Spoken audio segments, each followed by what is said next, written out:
Hello guys, good morning. আশা করি তোমরা খুব ভালো আছো। আমিও কিন্তু খুব ভালো আছি। তো সকালবেলা ফ্রেশ হয়ে চলে এসেছি সোজা বিছানা তুলতে। তোমাদের দাদাভাই তো উঠে গেছে, তারপরে এসেছি বিছানাটা তুলতে। তো এই বিছানাটাকে একটু সুন্দর করে ক্লিন করে নেবো। আর দেখো কতগুলো কোলবালিশ নিয়ে আমরা ঘুমাই। মোট 4টে কোলবালিশ তো থাকে, আর 2টো মাথার বালিশ তো থাকবেই।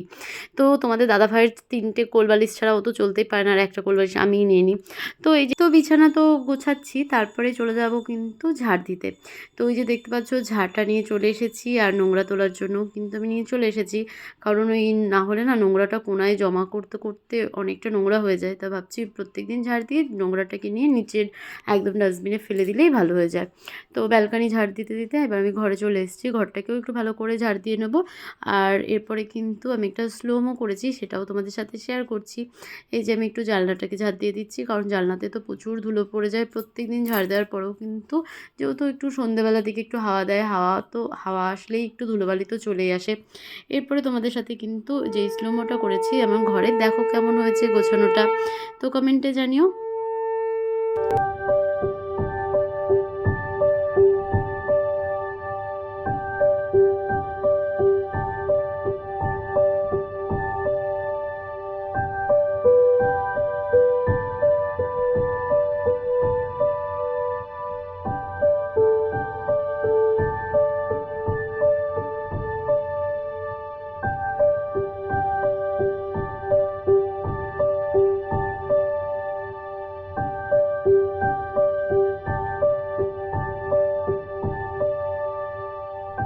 দেখতে পাচ্ছ?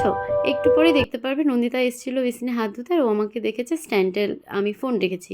আর আমি সেইটা ঝাড় দিচ্ছিলাম, ও আবার মামুনিকে ডেকে নিয়ে এসেছে যে দেখো ও কী অদ্ভুত কাণ্ড করছে।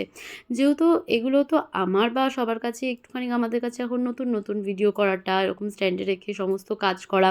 তো একটু ওরা হাসাহাসি করছিল, তারপরে আমি নোংরাটাকে বাইরে ফেলে দিলাম, বুনু আবার এলো। তো এই যে মানে এত স্পিডে হাঁটাচলা করছি, এটা যদি সত্যি পারতাম তো হয়ে যেত। আর এই যে চলে এসেছি এবার কচুটাকে কাটতে। আজকে সকালের তো মেনুতে কচুর শাক রয়েছে ছোলা দিয়ে। আর বাপি দেখো কত বড় একটা কচুর শাক আমাদের বাড়িতে পাঠিয়েছে কিনে। তো এই কচুটাকে কাটবো, কীভাবে কাটবো সেটাই ভাবছি, যে আগে কোথা থেকে শুরু করব বা কী করব। তারপরে মামুনি দেখিয়ে দিয়ে গেল, তারপরে আমি এভাবে কিন্তু কচুটাকে ভালো করে ছুলে নিচ্ছি। আগের দিন জানো তো আমি কচুর তরকারি করেছিলাম, তো সেই কচুটাকে আমি অল্প অল্প ছুলেছি, যার জন্য কচুটা চুলকেছিল প্রচুর, গলা ধরেছিল। তার জন্য আজকে কিন্তু আমি কচুটাকে ভালো করে সাইডগুলোকে আগে পরিষ্কার করেছি, অনেকটা করে ছুলে দিয়েছি, তাতে আর গলা ধরার কোনো চান্স ছিল না। কিন্তু কেন জানে কি আমি কচু কাটলে বা কচু খেলে আমার গলা ধরে, অন্য কারোর না ধরলেও আমার কিন্তু বেশ গলা ধরে, ওই দুধে গলা হয়তো আমার। তারপরে আমি এইভাবে ছোটো ছোটো করে যে কচুটা, অরিজিনালি যেটা কচু রয়েছে, সেই কচুটাকে আমি ছোটো ছোটো করে আলু ভাজার মতন করে কেটে নিয়েছিলাম, যাতে তাড়াতাড়ি করে সিদ্ধ হয়। আর এই যে যেই কচুর শাকটা রয়েছে সেটাকে আমি ভালো করে আঁশ ছাড়িয়ে নিচ্ছি। তাহলে ভালো করে আঁশ ছাড়িয়ে নিলে আর কোনো নোংরা থাকলো না। তারপরে হালকা করে ওপর ধুয়ে নিলেই কিন্তু হয়ে যাবে। তো কাটার সময় যদি একটু পরিষ্কার করে কাটা যায়, তাহলে কিন্তু পরে আর হাত চুলকাবে না, একটুখানি যদি বুঝে শুনে ধোয়া হয়।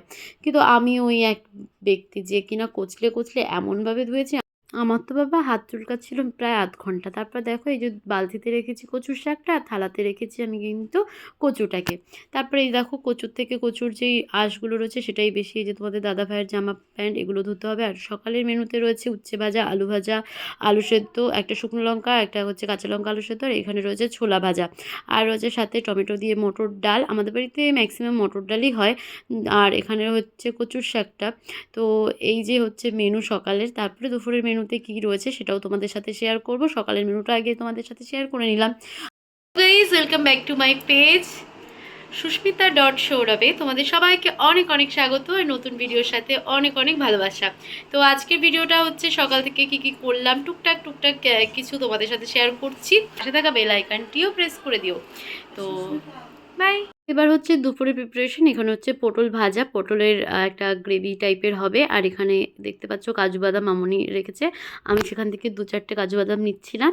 আর এই যে চাল ফ্রাইড রাইস হবে। মোদ্দা কথা বলতে চাচ্ছি যে কি হচ্ছে সেটা বলি। দুপুরবেলার মেনুতে রয়েছে ফ্রাইড রাইস, আর রয়েছে কিন্তু পটল আলুর একটা রসা, আর একটু করে তোমাদের দাদাভাইয়ের জন্য পরে আলুর দম করা হয়েছে।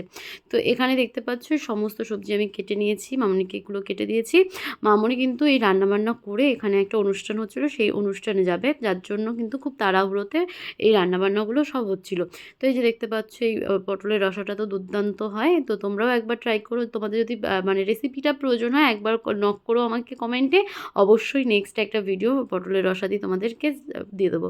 তো এখানে কিন্তু ফ্রাইড রাইসটা ভালো করে এখানে ভেজে নেওয়া হচ্ছে, সমস্ত কিছু মিশিয়ে নেওয়া হচ্ছে। তো কেমন লাগছে দেখেই, কেমন টেস্ট, মানে এত মানে দেখেই মনে হচ্ছে যে এখন যদি পেতাম। তো এখানে দেখো পটলের রসা অলমোস্ট ডান, এখানে ফ্রাইড রাইসও এক হাঁড়ি হয়ে গেছে, আর এক হাঁড়ি মামনি করছে। যেহেতু বাড়িতে অতিথি আসার কথা ছিল, মানে মামা শ্বশুর বাড়ির থেকে আমার সব বোনেরা আসবে, কিন্তু ওরা না আসেনি, শুধু দুটো দেওরই এসেছিলো। তা জাল দেওয়া হয়ে গেল, আর বাপি নিয়ে এসছে দেখো গরম গরম জিলিপি, আর ওই যে সেই পুরীর যেই গজা সেগুলো, তো এগুলো বাপি নিয়ে এসছে। খাবো, জল খাবো। দেবো জল খাওয়ার কি বোতল লেগেছো তুমি এত? মাটি, হেবি সুন্দর মুটকি। ও মাটির বোতল, আমিও কিনবো। কত করে? কি জানি? তো যা দাম শুনলি কেন? কাকা, আরে আমরা যাচ্ছি, একটু বাদে খেয়ে দিয়ে নিই তারপরে যাবো। দিকে যাও পয়সা। বোতল কিনবে? এই দিস না, এই কি রে? এখন মাল এরকম খাবি না, তো পুতুল আছে। পুতুল না বোতল? পুতুল বোতল সব। ওই দেখ, তুই দিস না, কি জিনিস আমরা দেখিনি। পুতুল দেখ না, বোতল। ওই ফার্স্টের 200 টাকাটা বাদ দিয়ে নিচের 200 টাকা দাও। 200 টাকা নাকি? দে। আর এগুলো আমার এটা কাপড় পা তাড়াতাড়ি বেশি বোঝে। কি এখন না পুরো যাও তুমি যাও না, এখন ফাঁকা। আমি ওর মোনা থাকবে না, তুমি যাও যাও না, না। আমি তখন থেকে যেতে পারছি না আমি। আমি নিয়ে যাচ্ছি, আমি একদম যাবো। গাছ কেমন? গাছ না ওর যাওয়ার জন্য না না, যাও, তুমি যাও, দামাদামি গিয়ে কিনে করে নিয়ে কিনবা আসো। কিন্তু। দামাদামি করে কেন না, 100 টাকা দুটো নোট দেবো। না না না, আমার কাছে আছে 50 টাকা। যদি লাগে সে কত করে যায় ওই বোতলগুলো? জানি না। এমনি তো এরপরে রেডি হয়ে অর্ডিনারি একটা শাড়ি পরেছিলাম, সুতির শাড়ি, যেহেতু বাড়ির পাশেই মেলাটা হচ্ছে। তারপর চলে এসেছি এই চড়কের মেলায়। আমি কিন্তু মানে আমাদের গাংনাপুরে হয়, তবে এই মেলাটা কিন্তু অনেক বড়োভাবে হয়। আর চড়ক গাছটা তোলার সময় যেন কি হয়েছিল সেটা তোমরা ভিডিও দেখলেই বুঝতে পারবে, পুরো ভিডিওর সাথে থাকো। চড়ক গাছ তোলার সময় কি ইনসিডেন্ট ঘটেছিল। তো এখানে দেখো কত আইসক্রিমের দোকান, কত খেলনার দোকান, কত খাবারের দোকান, এই সমস্ত দেখে না আমার ঠিক সেই ছোটোবেলার কথা মনে পড়ে গেল। ছোটোবেলার যেই মেলাটা কাটাতাম, সেই মেলাটা না এখন আর আমরা হয়তো উপভোগ বা ফিল করতে পারি না। তবুও এটা যেহেতু বিয়ের পর আমার ফার্স্ট চড়ক, তাও আবার শ্বশুরবাড়িতে থেকেই, আমি তো কোনোদিনও চড়কের মেলা এভাবে সরাসরি ওই যে বসি গেথে ওই যে ঘোরানোটা আমি কোনোদিনও দেখিনি। আর এই যে দেখো লাইন বাই লাইন ফুচকা রয়েছে, এখন দিনের বেলা দেখিনি কোথায় কখন কি খেতে হবে। দুর্ভাগ্যবশত সেদিন ছিল শনিবার, আর চড়কের দিন আমাদের বাড়িতে চলে পুরো নিরামিষ, তার জন্য এখান থেকে কোনো এগরোল আমি খেতে পারিনি। আমার তো এগরোল দেখলে খুব মন টানে, তবুও আমি খেতে পারিনি। আর এই যে তোমাদের কার কার ভালো লাগে বলো তো এই সমস্ত দোকানগুলো ভিজিট করতে, বারবার করে না কেনার সত্ত্বেও কিন্তু আমরা প্রত্যেকবার এই দোকানগুলোকেই ভিজিট করি। যে ছোটোবেলায় তো প্রচুর করতাম, সারাদিন চলে যেতাম, মা মানা করতো, মানে আমাদের ওখানে শীতলা পুজো হয়, মা বকা দিত দুপুরবেলায়, ভর দুপুরেই বৈশাখ মাসের সময় যেতে। তবু ওই খেয়ে দেয়ে নতুন জামা পরে প্রত্যেক দিন একবার দুবার করে টহল দিতাম, আর এই দোকানগুলোর সামনে গিয়ে দাঁড়িয়ে থাকতাম। কিছুই কিনতাম না, তবুও কাকুরা কিছু বলতো না। এখনও সেই বড় হয়েছি, সেই স্বভাবটা এখনও যায়নি, জানো তো। তো এখানে মামুনি চলে এসছে, ঘট দেখছিল, ঘট নেবে বলে। তো যেই ঘট দেখতে মানে কিনতে এসেছিলো সেটা তো আর পাইনি। আর তোমাদের ছোট্ট করে আমি ঘুরিয়ে দেখালাম যে চড়কের মাঠটা কতটা বড়। দেখো চড়কের মাঠটা কিন্তু অনেকটা বড় ছিল। তো এখানে রাত্রিবেলায় তো প্রচুর ভিড় ছিল, অনেক অনেক ভিড়। আর রাত্রিবেলা জানো তো গাইস এত ভিড় হয়েছিল, মানে কোথাও একটু পা রাখার জায়গা ছিল না। চড়ক গাছ, এই যে দেখো চড়ক গাছটায়, এই চড়ক গাছটা তোলা নিয়ে এত কাণ্ড ঘটে গেছিলো। দেখো এখানে সমস্ত সন্ন্যাসীরা রয়েছে। তো এই সন্ন্যাসীরা কিন্তু 1 মাস ব্যাপী এরা নিরামিষ খেয়েছিল, আর বাড়িতে ছিল না। তোমরা হয়তো অনেকেই জানো সন্ন্যাস নিলে আর বাড়িতে এরা যেতে পারে না। তো এই যে এরা কী করছে এটা আমি নিজেও জানি না, তোমরা জেনে থাকলে প্লিজ কমেন্টে জানিও যে এরা ঘুরে ঘুরে এই ব্যারিকেডে কী করছিল।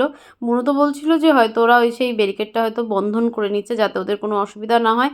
আর এই যে আমরা চলে এসেছি আমার বরকে নিয়ে এখানে মাটির আমাদের যেই মানে কী বলে ওগুলোকে, বোতল ছিল, সেই বোতল কিনতে। তো জানো তো তোমাদের দাদাভাই এত কুঞ্জুস এমন একটা দাম বললো। প্রথমে শোনো, মামুনি এই বোতল কিনতে এসেছিলো, তো মামুনিকে বলেছিল 160 টাকা। এবার ওই লোকটা 160 টাকা বলেছিল, মামুনি গিয়ে বলছে শুধু 60 টাকায় দেবে, দিলে দাও না দিলে না দাও। তুমি বলো, এবার তোমাদের দাদাভাই বলছে যে অ্যাটলিস্ট তুমি 100 টাকা বলতে পারতে। যখন আমাদের কাছে এই লোকটা 120 টাকা বললো, তোমাদের দাদাভাই 100 টাকাও বললো না, বলে কি 60 টাকা 80 টাকায় দেবে। মানে লোকটা যদি বেশিও বলে তবুও এরা দাম কমাচ্ছে, যদি কম বলে তবুও এরা দাম কমাচ্ছে। তো যাই হোক, তোমাদের দাদাভাই আর কিনলো না, বললো দরকার নেই, আমি পরে অন্য কোথাও থেকে এনে দেবো তোমাকে। তো আর জলের বোতল আমার বোধহয় আর এই জীবনে কেনা হবে না। তোমাদের দাদাভাইয়ের সাথে কোনো কিছু কিনতে গেলে এরকমই হয়। খাবারের দোকানে গেলে কিন্তু এটা হয় না। খাবারের দোকানে গেলে যত দাম হবে যা হবে তোমাদের দাদাভাই কিনে নেবে, কিন্তু কোনো কিছু কেনার দোকানে গেলে না ও খুব বার্গেনিং করে, কি আমার একদম ভালো লাগে না। তো চলো এখানে চলে এসেছি, চড়ক গাছ তুলছিল জানো তো। চড়ক গাছ তুলতে গিয়ে এই যে দেখছো না এই পোর্শনটা, তুলতে গিয়ে একবার এখানে পড়ে গেছিলো, একজনের মাথা, একজনের পায়ে, একজনের হাতে, দুজনার তো ইনজিওর হয়েছে। একজনের মাথায় লেগেছে, জানি না তার আপডেট কী, কিন্তু যার হাতে পায়ে লেগেছিলো তাদের ওখানেই হাত পা ভেঙে গেছিলো। তো সেটুখানি আমরা জানতে পেরেছিলাম ওখানে দেখে। তো এই চড়ক গাছ মূলত কোনো দিনও ওরকমভাবে হট করে পড়ে যায় না। তারপর মাইকে অ্যানাউন্স করেছিল যে যারা নিরামিষ খাওনি, যারা মাছ মাংস পেঁয়াজ রসুন খেয়েছো, তারা প্লিজ ওই ব্যারিকেড থেকে বেরিয়ে যাও, চড়ক গাছে হাত দেবে না। তারপর জানো তো এখান থেকে অর্ধেকের বেশি লোক কিন্তু বেরিয়ে গেছে, যার কারণেই চড়ক গাছ উঠছিল না। এটাও কিন্তু একটা ভগবানের লীলা বলতেই পারো, স্বচক্ষে দেখেছি। কারণ এই গাছটা ততক্ষণ অবধি উঠছিল না যতক্ষণ না ওই আমিষ খাওয়া লোকগুলো ওখান থেকে বেরিয়েছিল। তারপরে এখানে শুধু সন্ন্যাসীরা আর যারা সদস্য কমিটি রয়েছে যারা নিরামিষ খেয়েছে তারাই কিন্তু এইখানে ছিল। তো তারপরে কিন্তু ইজিলিভাবে চড়ক গাছটা উঠে গেছে। আর ওই যে দেখতে পাচ্ছ আমি চাঁদটাকেও দেখিয়ে দিলাম, হাফ হাফ চাঁদ। তো এই যে দেখো, তারপরে আমরা রাত্রিবেলা রেডি হয়ে চলে এসেছি। আর এই যে চড়ক ঘুরছে, আমি সামনে থেকে দেখেছি আজকে জানো তো চড়ক ঘুরছে গাইস, কেমন মানে গায়ের মধ্যে শিরশির হয়ে গেছিলো, শিউরে উঠেছিল। ফার্স্টে যখন চড়ক গাছটা পড়ে গেছিলো তখন তো ভয় পেয়েছিলাম, তারপরে যখন চড়ক গাছটা উঠাচ্ছিল তখন এতটা ভগবানকে সবাই ডাকছিল মন থেকে, আর এতটা গা মানে ঠান্ডা হয়ে গেছিলো রীতিমতো। আমার কোনো দিনও তো আমি দেখিনি, ফার্স্ট টাইম দেখছি। ভাবছি উঠাতে পারবে কি পারবে না, আবার কিছু হবে কি না, কারণ পড়লে তো মানুষেরই ক্ষতি হচ্ছে বলো। এবার সেই কারণে তো খুব ভয় করছিল। আর এই যে দেখো আমি এই শাড়িটা পরে এইভাবে চলেছিলাম, যেহেতু প্রচুর গরম চুলটা তো বাঁধতেই হতো।